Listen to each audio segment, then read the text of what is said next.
If you're currently in perimenopause, or like me, you're still having regular periods and had no idea what perimenopause was, but you're over 35 and it's something that you'll need to know for the future, then today's episode's for you because we have an incredibly knowledgeable guest in Sarah Gray, nutritionist, pharmacist, and author of this incredibly practical and informative book, It's Not You, It's Perimenopause, to help guide us through everything we need to know for that stage of life, from diet and lifestyle to supplements and hormones. Thanks for tuning in today to the Can I Get a Refill podcast. I'm your host, Steph Bruno-Newton. Be sure to jump on my website, canigetarefillpodcast.com.au, linked in the show notes, to download your free 33-page ebook on 7 ways to protect your energy and fill up your cup.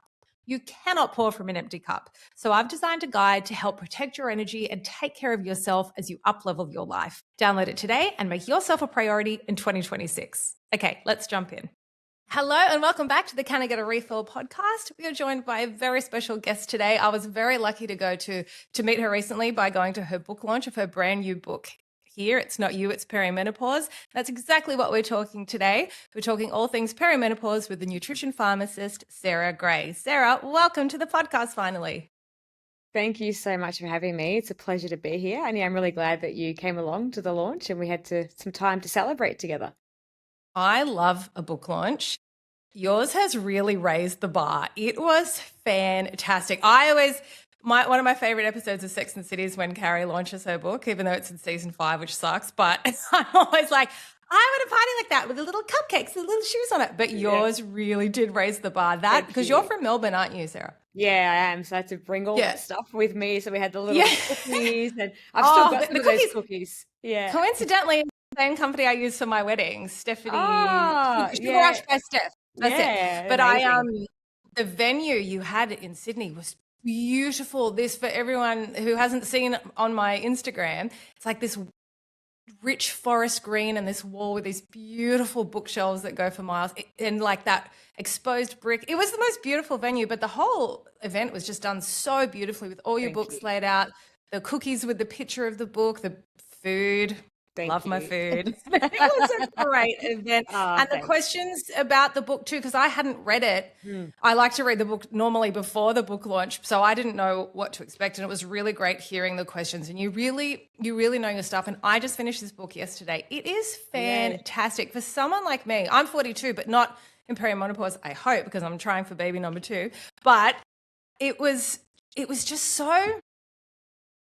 I love the no bullshit. Like, this is what you're going to expect. This is what you need to do. I just love, if I buy a book, I want someone to tell me what I need to know. I don't want to, it's all open to your own interpretation. It's so well done. And I think it's really good, not just for someone in perimenopause, but someone like myself, to prepare yourself for what's coming up. Yeah, thank you. Thank you for your kind words. The venue, it's a funny story, sidebar. It wasn't supposed to be in that room. It was another room. And when I arrived, she's like, I have this new room. And I'm like, oh my gosh, it's like my dream library. We're having it there. So thank you. Yes. And I'm glad you enjoyed it. Yeah, I mean, I'm sort of like you. So I read so many books, health books, non-health books, but a lot of self-help kind of books. And I hate it when I read like 300-400 pages and then I close it and think, oh, what do I do now?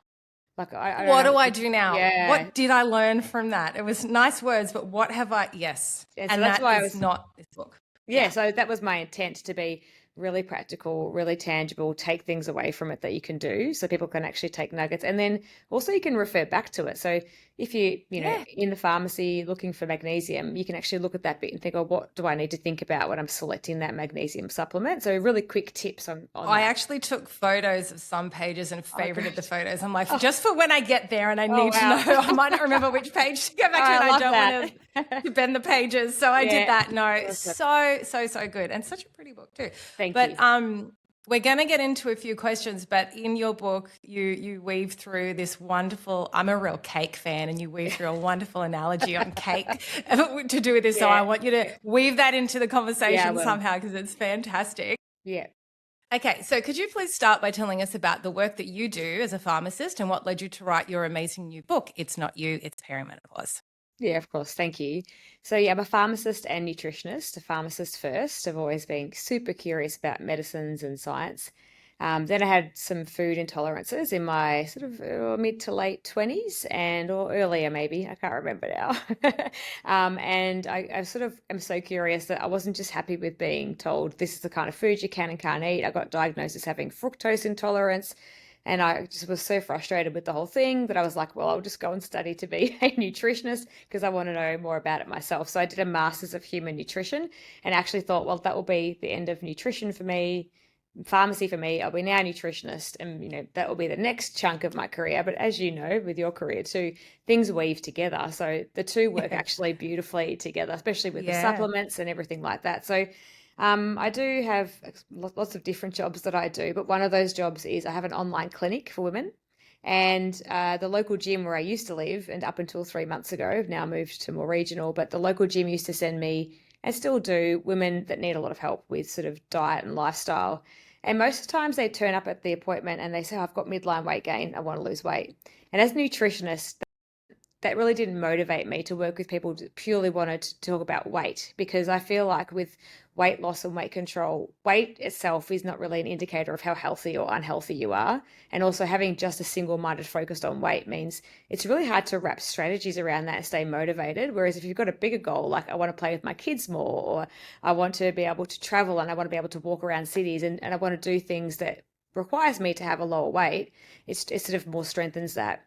And what I noticed with most of these women was there's something else going on. So it wasn't just the weight, it was their life. All of a sudden, all these things were happening. So I got really curious about that and studied to become a certified menopause practitioner, because a lot of the things were hormonal.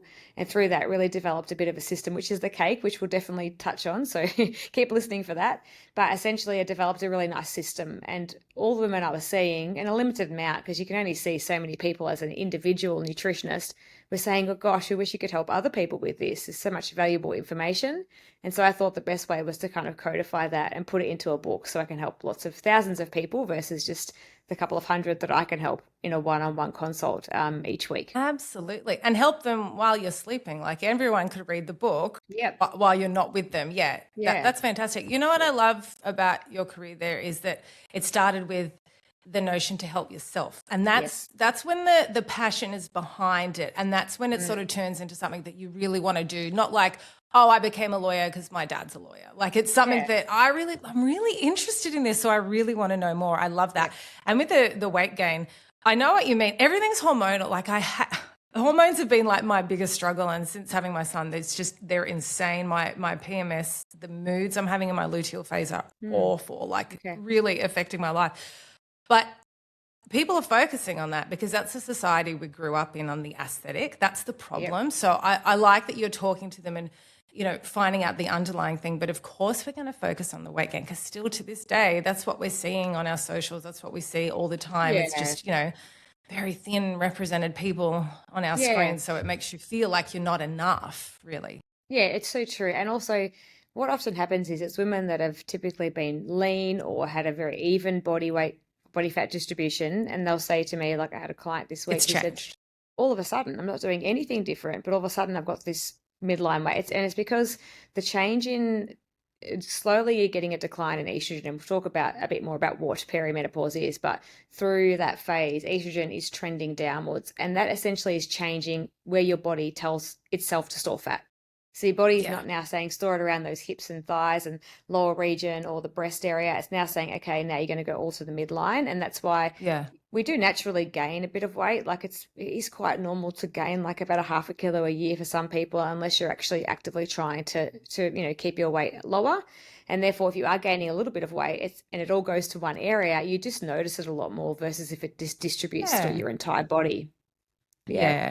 Yeah, absolutely. It's just that frustrating feeling when you can't get your pants up, because I get a lot of bloating in my tummy. I hate that feeling. It is. Can you explain, I never actually heard perimenopause until very recently. So I really didn't know much about it at all until I read your book. So can you explain, I know now, but what the difference is between perimenopause and menopause, and sort of how do we know if we're in perimenopause, and what are the signs we should be looking out for, especially, a lot of the listeners are around my age. Yeah, well, we're the same age, so Yes, there we go. So perimenopause is that lead up to menopause. It's between 4 to 8 years before we actually hit menopause, which I'll touch on in a minute. Some literature says it can go to up to 10 years, but in Australia, it's about 4 to 8 years from what I've seen. Now, I'll just reverse back a bit. The word menopause gets all the attention, but it really is one day in a woman's life. So I call it like a line in the sand. It's the day when you haven't had a period for 12 months in a row. That's the day. And after that day, you're in postmenopause, which many women live over a third of their life in that phase, which is important, and we'll touch on that. But the perimenopause period is the lead up to that one day, that one line in the sand. And essentially, So the perimenopause is the big one. That's the is. thing. For years, you always heard about people talking about their own menopause for years. No, it was just that one day. So you were in perimenopause, we just didn't have the right label for it. Yeah, definitely. And look, some women still experience symptoms in the postmenopause phase, but the majority of women's symptoms do subside quite significantly, if not altogether, after menopause has been reached.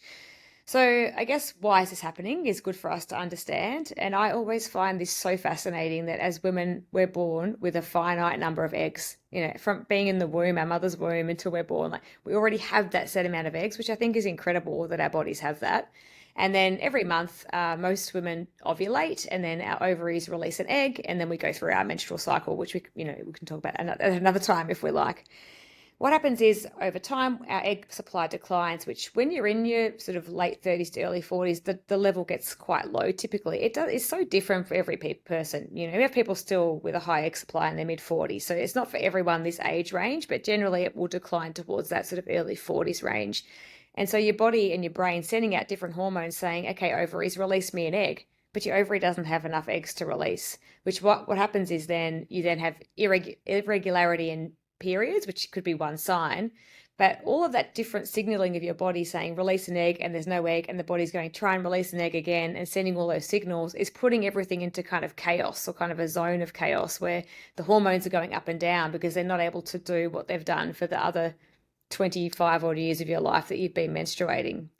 So when that happens, you get really erratic changes in the hormones, which leads to those really unusual cluster of symptoms. And in the book, there is like a little graph that I've sort of put together. It's not a perfectly scientific graph. It's really just there to show you trends. And what essentially is happening is there's 3 key hormones that we can talk through. One being estrogen levels are declining to when you get to the menopause line in the sand, it's very low. But on the way, estrogen's going up and down quite erratically in that perimenopause. Yes, you had a graph in your book that I really appreciated because I'm very visual. That made it make so much sense. Yeah. Yeah. And at the same time, you would see progesterone's going down too. Those 2 are the main hormones that are causing a lot of the symptoms. Like progesterone's kind of like that calming, soothing hormone. And so then as it's going down, we can start to get some things like mood changes and anxiety. And then we have a steady decline in testosterone. It's really interesting, testosterone, because it does actually increase again in the postmenopause phase, but during this perimenopause phase, it is trending downwards. You can sort of see why your body's going through so much, right? All these different changes on the inside, and those hormones are impacting systems from your sleep to stress to your body fat distribution to absolutely everything, to your insulin, the way your body processes sugars and insulin, and so therefore how do you know you're in it? Well, there is a big cluster of symptoms, right? So the main sort of thing would be irregular periods or a difference in cycles, so longer or shorter cycles, heavier periods. Some of the other common signs at the beginning, again, very different for everybody, might be mood changes, low mood, night sweats, hot flushes, not as popular or not as popular as people think, but can happen because you've got temperature dysregulation. People talk about it because you can't really get the hot flushes in that way due to anything else. So it's kind of like a hallmark symptom. So if you've got the hot flushes, you can think, low energy, brain fog, aches and pains. So in the book also there's like a checklist of all the different body areas and symptoms, and you can see there's a wide range, and they're common, the ones I spoke to, but some women get tinnitus or dizziness or frozen shoulder. So there's a whole range of things, over 37 plus type symptoms throughout the body. And so I won't go on too long, but I just want to say this one thing. We just need to remember that a third of women will have quite severe symptoms. a third will have mild symptoms, and a third won't have any symptoms at all. So it's not like every single one of us is going to jump into this land of absolute chaos. Like it's going to be It's different. confusing. You know, like when you Yeah. get your period, oh, I've started bleeding. I've got my period. Like when you're a teenager, it's pretty easy to diagnose. I'm now, Yeah. menstruating. But it's so confusing. But here's the kicker is that we're women, some, middle-aged women who are the go-to for your new family, the go-to for your family of origin, all your housework, all your work, or, your boss is relying on you. We're so burnt out and overwhelmed and stressed that you're probably thinking, well, how do I know the difference between, is it a hormonal thing or is it just my lifestyle? Am I just stressed and burnt out? It's so hard, isn't it? There's no like clear, concise knowing this is what I'm in. And you've hit the nail on the head there. Like it comes at a time in our life, which is the most kind of intense time. Like I don't have children, but many women in this age have younger children. They've got to take to school sports and all sorts of things. Aging parents, you've got to manage that as well. Probably the peak of your career or, in a period of your career where you're really comfortable, but also very knowledgeable and very busy. So often you can think, oh, I'm just busy or I'm just tired because I'm busy at work or I'm not sleeping well because I'm busy in my life. But so it can be hard, which is why it's good to look at other symptoms because it can be, it's not logical to link a heavier period with you feeling a little bit moody at work or with you not sleeping well or with you not being able to concentrate. So the symptoms are so vast that looking at that checklist and actually ticking them off helps you sort of give the pieces to the doctor they can put together in the puzzle and say, yeah, you've got some symptoms that look like it's this cluster. Yeah. Yeah. I'm going to ask a few questions throughout that might come off as really stupid, but just entertain me. Just while I've got you, I'm just going to ask them. If they're really stupid, I can always edit them out. No. So menopause, once you've hit menopause, that's 12 months with 0 periods, right? So obviously then you're done, your eggs are done, not getting pregnant. I presume you can fall pregnant during perimenopause, but the chances would just be lower because it'd be harder to time your ovulation because your periods are less regular. Yeah. Until you can while you're still releasing eggs, you can still get pregnant, which is another piece too, because just because you're going through that irregularity, if you don't want to have children, it doesn't mean you just stop any type of contraception because it is possible that you can get pregnant in that period. Yeah. And quite common, right? Because we look at the average age of childbirth in Australia and actually is getting a little bit older. So it's because house prices are so expensive in Sydney, Sarah. There are apartments going for 1 to 3 million in where I'm living. Okay, it's ridiculous. I live in Daylesford, which is country Victoria, and at one stage in my life I was considering moving to Sydney, but was very shocked to find my budget would get me a one bedroom apartment in Manly that needed renovating, and I'm like, no. But also like it's just a change of lifestyle, right? So that's a really important thing I think we should touch on there. You can get pregnant during perimenopause. And then if you do get pregnant during perimenopause, because you don't really know if you're actually in it or not, okay? There's no blood test that just shows whether you're in it or not. There's some blood tests that show trends, the symptoms, give you that picture. But if you get pregnant, then think about the hormones in your body at that point. So you're pregnant for 9 months and after that you have a change in hormones. So a lot of women that have pregnancy in this period then have pregnancy and may fall straight out of that pregnancy into quite different symptoms again because their hormones are kind of readjusting. So that's another really interesting piece that we're seeing because you're having no wonder we're all losing our friggin' hair. The light at the end of the tunnel is there's just so much you can do about it. And I think as we increase awareness in this space, before there was the notion of like, think of our mothers or our grandmothers, just deal with it, just suffer in silence. It's not a big deal. It's part of life. If you've got hot flushes, you'll be fine. Whereas now, because we're so aware, there's so many things you can do. So my comment would be, if you're in this at the moment and you're living in this life of chaos and it doesn't feel right, you should speak to somebody because there are things that will make you feel better. Like it's not impossible to treat this. There's things that we can do. But how important is education around things and communication and just being really upfront and sharing this information with everyone? I read this book. This is a bit sidetrack called Desert Flower by this. She was an ex-model, Waris Diary. She grew up, I can't remember which country in Africa. And they would bury them in the sand up to their neck when they had their periods and just like ostracize them from the community because it was dirty. Like imagine the shame you grow up with as a woman with that. But again, See how the difference in education, like when you're educated in something, you've got ways to treat it, you've got ways to, it's okay. So I grew up thinking that menopause was just this horrible thing where you're sweating and all I ever heard was HRT. No, don't take HRT, it can cause breast cancer. Oh, that's it. You're on your own. That's all I remember hearing growing up. So I remember thinking, oh my God, I hope I keep having my period forever and ever. So it was really, really comforting to read your book and just seeing how it's almost like taking the power back in your life, isn't it? When 100%. you have choice. Yeah. So I love that. There's two words that come up a lot in here, action plan, which I love. I love an action plan. So really, really good. Yeah. Okay, I'll let you get into it more. So let's talk about what dietary and lifestyle changes should we be implementing during this phase of life?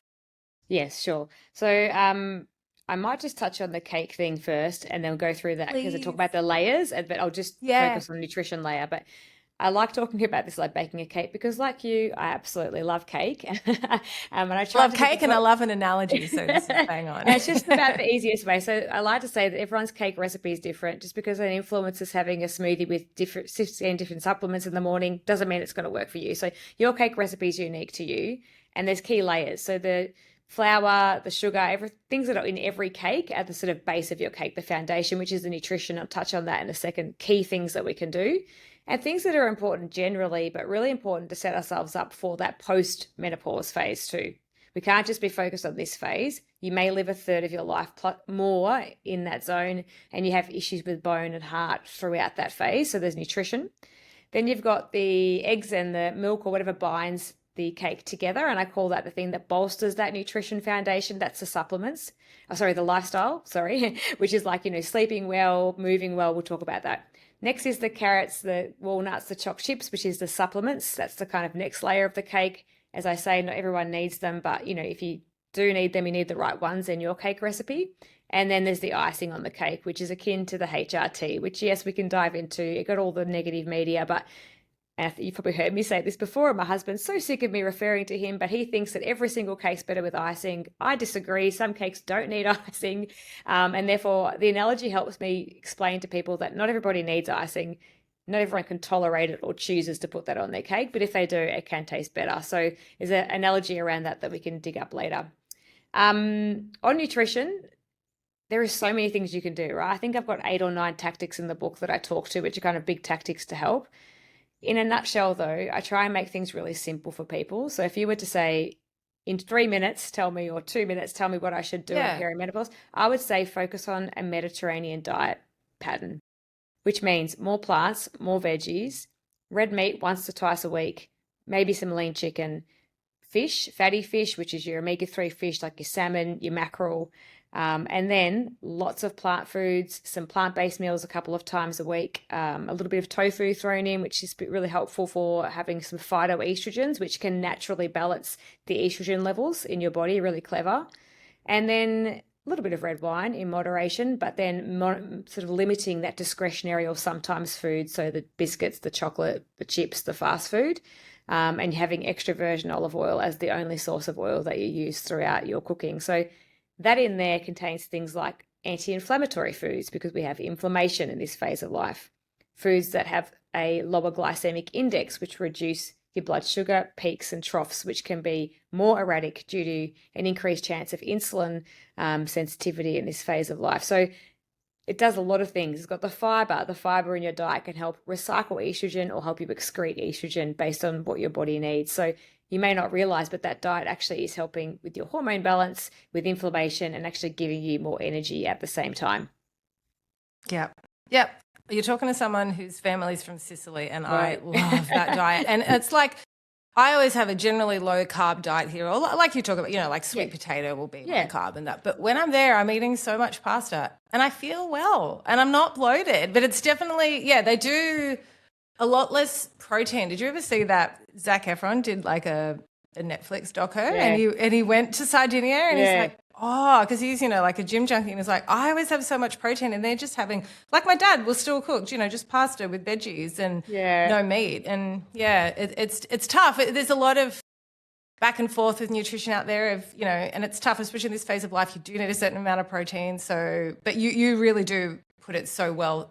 I love numbers. So I've only just started counting my protein And I might do I add a tin of tuna now into my breakfast, which I guess I used to Why think not? was really weird, but it's such an easy way. I have it on my avocado and toast, such an easy way to get my protein up, and I'm full till lunch. I was always grazing throughout the day, and I don't as soon as I've upped the protein. So actually, my family's from Calabria, so we're both from Italy. get out. My married surname doesn't reveal that I'm Italian, but yeah, I'm Italian as well. So I know what you mean, right? But don't Technically, we're enemies. My family's from Messina, but we're all the same. We did the DNA test, and my dad has heaps of Calabrese in him. He's like, no, I don't. I think that's why I love seafood, because of my Calabrian heritage. But yeah, my gosh, same. I could have seafood every day. My husband's like, take it or leave it. It is the protein that I crave in your body. So, but I agree with you on that. When you think about the Italian way of eating, though, which has Mediterranean themes, it is a bit of pasta, but think about how many plants, like we had pasta with broccoli or pasta with fagioli or beans or whatever. And we always had the herbs and fresh green herbs, always vegetables served, and vegetables served in the most delicious way, like cooked in extra virgin olive oil, or tomatoes with fresh olive oil on them with fresh crusty bread. And then you come to Australia and America and it's cream and Italians don't do pasta like that. It's the balance. On the protein thing, I love that too. I actually had some leftover fish that I cooked the other night. I had for breakfast during the week and thought, this is weird, but food doesn't need labels. You can eat the tuna in the morning if you want to. Yeah. And having that Asian cultures will have soups in the morning. Congee and stuff. So having more protein in the morning is important. So we touch on that in the book a bit, but protein is really important because your estrogen's dropping, you're losing protein, muscle mass naturally with age. It's accelerated in this phase of life. So you want to maintain the muscle mass, which increases your resting metabolic rate. You burn more fat at rest and keeps you stronger in your older age. So you're less likely to fall and have injuries from falls in older age. So you're having more at brekkie. So about 30 grams at brekkie if you can, which I think I've got a thing on my social media. It's a couple of eggs with a bit of cottage cheese and a soy latte. That gets you up to nearly what you need. So we're not talking you have to eat loads and loads of protein, but it's about thinking about how can I load the morning with protein and just be conscious. So the world's gone wild about protein. There's protein in water. There's protein in all sorts of things. I think you can get delicious protein through food, but then use the powders and things if you need to top up. And I know I'm like you. If I don't get my protein in, I sit down at the couch at night after dinner and I'm starving. And I just snack on whatever I can find around the place. So it's important to set yourself up that through the day, you've got that amount of protein to keep you happy and satisfied and full, but also supporting your body as well. I do prefer it through food and natural sources, but you work at Healthy Life, don't you? Yes, I do. Yes. You know the Beauty Chef then, right? Yeah. Because I used to work for the Beauty Chef for years. I used to process Healthy Life orders all the time. But I love the Beauty Chef's body protein plus powder because it just tastes so natural. Because they're biofermented food products, but it tastes like food. It doesn't, some you taste. And I'm like, it's really good. I agree. It tastes so synthetic. No. It's just a good way to, if you're on the run, just to jack up the protein. It does keep you full. Products like that, like the Beauty Chef, there's other really good brands as well. They are really good too because they've got other things in them. So you might have greens powders, they might have other things in them too. And I think there's some really amazing ones that are also formulated with creatine, which you could touch on as well. I think there's a couple of good ones. So they've just released one with I think I can see the box in the tin in my head, but I can't think of the name. So I mean, there's lots of different things that you can choose now, and different types of protein products that are better than what we used to get. They're not the gym junkie sort of protein that you have to use. And there's ones for women that have got different things in them that can also support. So it's good to have that variety. Some people don't like protein powders, and I've written about that in the book. I'm all about what makes it easier for you. So if it's easy for you to add some protein powder to your yogurt to increase the protein in it, go for it. Don't feel bad about that. Great. So what other lifestyle, just the basic things of minimize stress, get off your phone, prioritize sleep? Definitely all of those. A few other ones are with movement as well, exercise is really important. So not pounding yourself on, HIIT classes every single day of the week. You've got inflammation increasing. The more you do that stuff, the more the inflammation will get worse. A couple of times a week, some cardio is good. You want to get your blood pumping, but you don't want to be every day doing really hour-long cardio classes. Strength, body weight, or you can use dumbbells at home or at the gym, just keeping your muscle mass up. You don't have to do heavy lifting. You can if you choose to, but you can just have a couple of dumbbells at home and use those. Bit of mobility stuff like Pilates and yoga are really good to keep your joints kind of mobile. So yeah, exercise actually is really interesting. It has more evidence of benefits even than HRT. So like the evidence of doing regular exercise and having a bit of strength, a bit of cardio, a bit of everything, and for mental health too, is amazing. Yeah. Another one is like what's in your house or your environment. So there's lots of chemicals, and we call them endocrine disruptors. And these things can impact your hormones, your estrogen levels in particular. So they're found in things like linings of some tins of canned tins, or in some plastics if you're going to reheat them. So look, and some cosmetics have parabens and things in them. I'm not a low tox sort of expert, but what I have done in the book is just give you some tips about things you can do to minimize that, and giving you some links. So checking for that's one of the phthalates pages I parabens. took a photo of, because I'm of what ingredients to look out for, Yes. because I'm very big on minimizing, but it's very daunting if people think they've got to change every product in their house. So I was sort of started with the soap and the body wash and the dishwashing liquid, and then I've gone through there. The next I want to do, I heard there's a toxic free nail polish. That's my next there one. is. Perfumes I haven't done for years. I do my essential oils, but bit by bit. So it's good to know you've got in the book which ingredients to look out for. The nasty when ones. you finish something, choose something that's better the next time. And lifestyle, sleep, having good sleep patterns and sleep rhythms. There's some ideas in the book. A really interesting one is when you first wake up, can you get daylight or sunlight on your eyes? Helps to regulate your circadian rhythm or your sleep. Sleep's really important all through life, but especially now. So there's some of the main ones. Stress management, which we could talk about that for a whole podcast on its own. That daylight first thing in the morning, that was a real game changer for me, even just with the mood lift. Like it it sort of filters through my balcony at a certain time in the morning, and if I stand there for a few minutes, oh my gosh, I'm energized. It's like having a Barocca. It's a little moment to yourself too, right? Because we have to have a little, especially when busy, you've got a very small child. So throughout your day, can you get little bits of just me time, even if it's a couple of minutes, to restore your battery a little bit? Yeah, you're speaking my language. Pockets. I always say pockets of you time. It's been my theme of the year. Great. Now let's talk supplements. What works and what should we not waste our money on? I love this question. Again, how long do you have? We'll do a quick version. So you don't, and not everyone needs supplements. In the book, I've got like a way of helping you try and work out what is best for you. So firstly, have blood tests, find out if there's any deficiencies. Are you deficient in iron? Is your thyroid a bit of out of whack? Not that supplements can fix that, but sometimes you think, I'm really tired, I'm going to go buy this multi-B vitamin, but is that actually going to help you? Maybe not, because it might be your thyroid's out of balance or your iron levels are really low. So first of all, find out, do you have a deficiency that needs to be rectified? Because that sometimes can eliminate some symptoms. Then think about, okay, well, I've eliminated that. I've taken the thing I'm deficient in.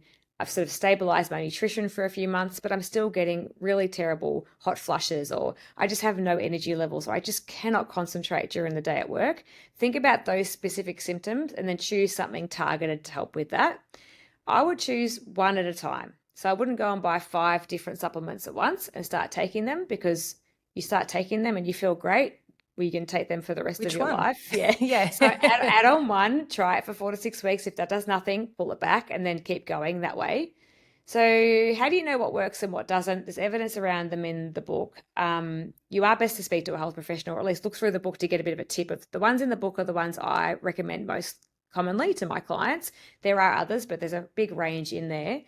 It's hard to know if it's going to work for you, because it depends on individuals, but some key ones that are really, really helpful, or just some broad brush ones that are really useful. So creatine, we can't have this podcast without speaking about that.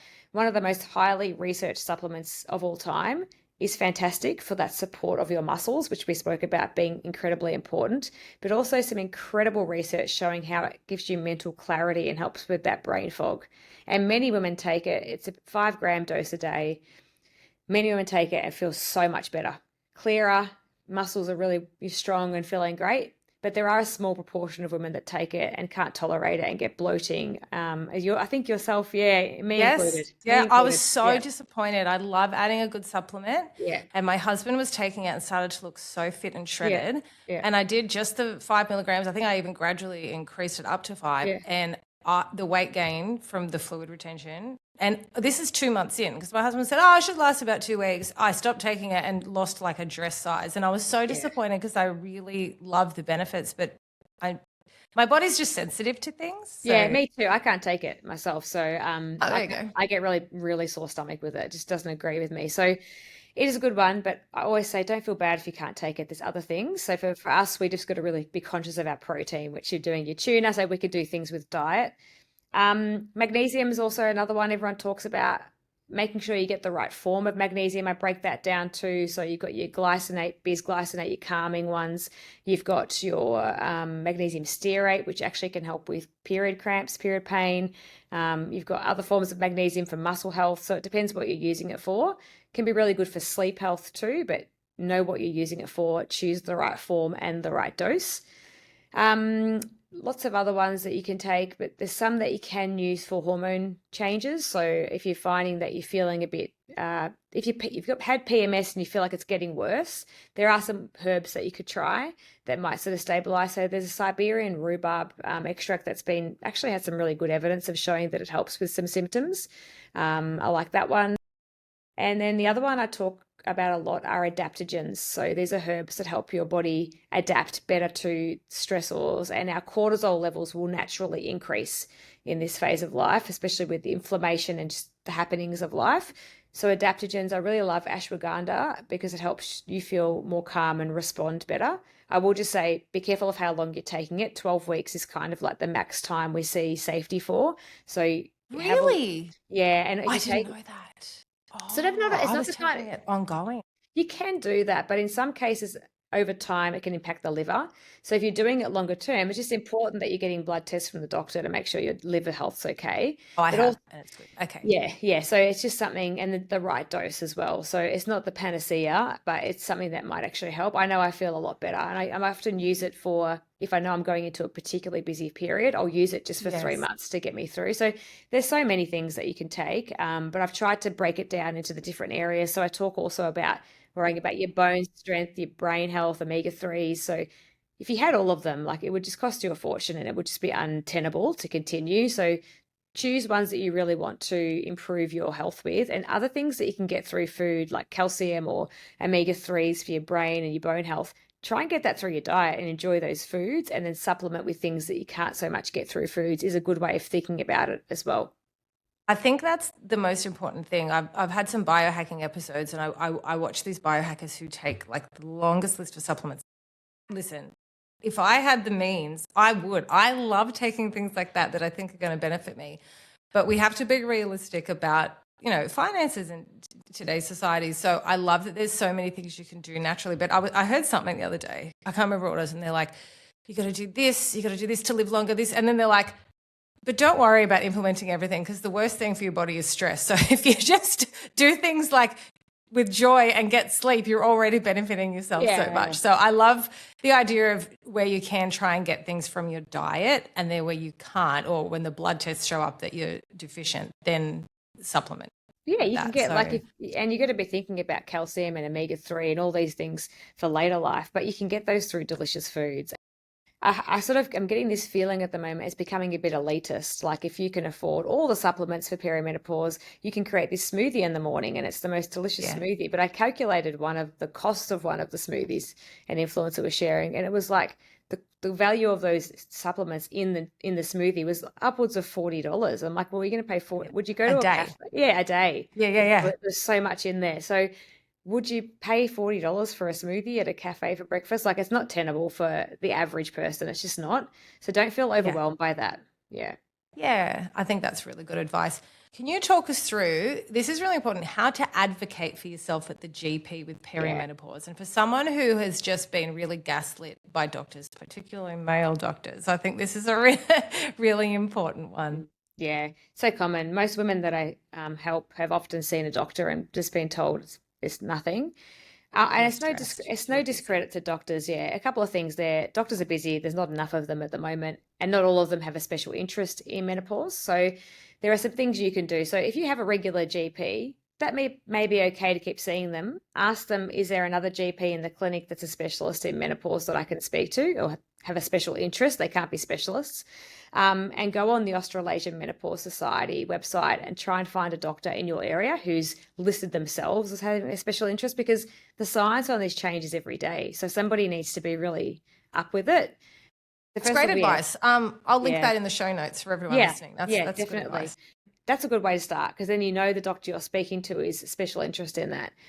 And then always remember that a relationship with your doctor is a two-way relationship. You don't just sort of go in. I find people go in, particularly women in this age group, and say, I'm tired. And the doctor says, oh, you're just busy. And then we just sort of go home. No, you can actually ask questions. So do your checklist the night before. Go with your list of questions and your goals. What do I want to get out of this doctor's appointment? Book a longer appointment. Don't just accept a 15-minute appointment. You need a longer time.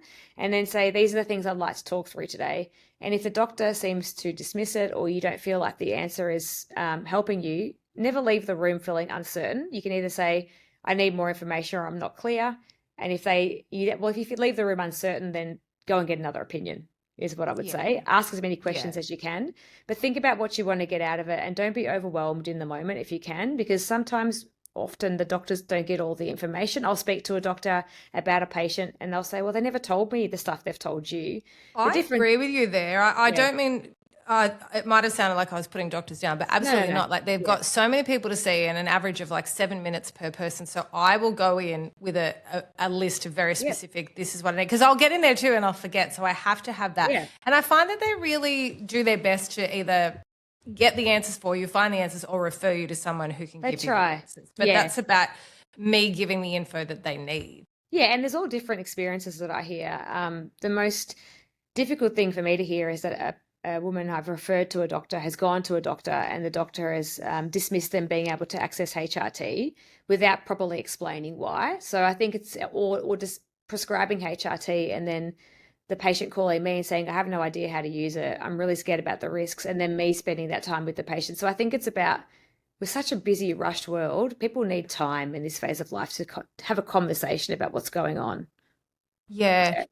Speaking of HRT, just real quickly, you touch on it in the book, but can you just briefly touch on, so the misinformation that we might have been given around HRT? Yeah. I remember you're talking about when you were younger, I remember as a young pharmacist being scared of HRT because of the black box label on it, which is being taken off in the US.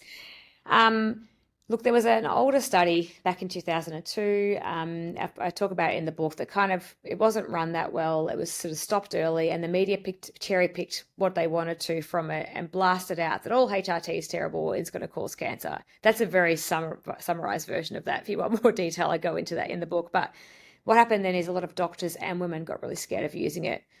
Now we know that there's different forms of HRT. They're called body identical, which essentially just means they're the same molecular format as what's in your body. We know these are better tolerated by women than some of the older synthetic forms that were in that study as well. And we also know that study didn't really look at people in perimenopause. It looked at older women as well. So there's a lot of things to unpack. On the whole, benefits usually outweigh the risks when it comes to safety and also the improvements in quality of life. And actually the benefits are shown to be greater if you start taking them in perimenopause. But there's still, so I feel like we've gone from a era of everyone's scared of it, and the cancer risks are very balanced. Like, it's not, you need to speak to your doctor, but you can use things like a vaginal product or a topical product to reduce risk, or there's different ways of doing it to even lower any potential risk that's there. Some of the risks are almost at zero. Some people say they're at zero, but I always believe that, you really have to look at all the evidence together. But we've gone to a phase now of every influencer on social media saying everyone needs it. Everyone should take HRT. And I'm getting women come to me, not saying they don't want to use it, saying they want to use it, but the doctor wouldn't give it, or they can't tolerate it and they feel really badly about it. So I would just say it's very good and it works, and I'm a complete advocate for it as a pharmacist, but there still are some people that can't use it or don't choose to use it. And so we need to be conscious that those people need support in other ways, with nutrition, with supplements, with lifestyle as well. That's good. And it's good to know that there's still hope that you still can have help without HRT if it's not what's right for you. You can. But for the majority of women that use it, it's life-changing, I would say. So you do think of talking to your doctor and asking the question if you feel like your symptoms are getting a little bit too hard for you to manage. Yeah, absolutely. Just real quickly, let's touch on career. So I feel like women are always at a disadvantage from their periods, having extreme. I get my period every 24 to 25 days, and I'm like out of commission for a good full 1 or 2 days. Yeah, okay. So it's day 2 for me.